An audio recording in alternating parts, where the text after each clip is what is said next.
16 வருஷமா கரண்ட் இல்லாம நான் வாழ்ந்து வந்தேன். இதுக்கு முன்னாடி இருந்த ஆட்சி எந்த ஒரு நடவடிக்கையுமே எனக்கு எடுக்கவே கிடையாது. அந்த 16 வருஷத்துல நான் பட்ட கஷ்டம், என் பிள்ளைங்க தெருலைட்ல உட்காந்து படிச்சிருக்குவேன். நான் தெருவிலே படுத்திருக்கேன். என் சாப்பாட்டுல பள்ளி விழுந்துச்சா பூச்சி விழுந்துச்சான்னு தெரியாது. இந்த ஆட்சியில எல்லாருமே எனக்கு ஹெல்ப் பண்றாங்க. ஆனா இதுக்கு முழுக்க முழுக்க பாடுபட்ட அமைச்சர் அவர்களுக்கு நான் மிக மிக நன்றியை தெரிவித்துக் கொள்கிறேன்.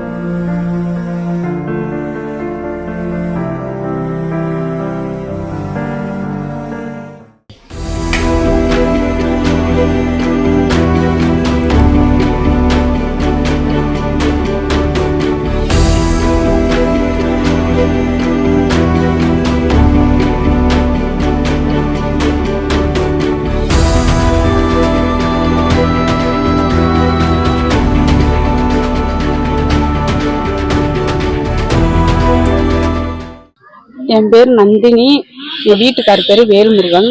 நான் 16 வருஷமா கரண்ட் இல்லாம நான் வாழ்ந்து வந்தேன். இதுக்கு முன்னாடி இருந்த ஆட்சி எந்த ஒரு நடவடிக்கையுமே எனக்கு எடுக்கவே கிடையாது. நானும் நிறைய பெட்டிஷன் போட்டுக்கிட்டே இருந்தேன்.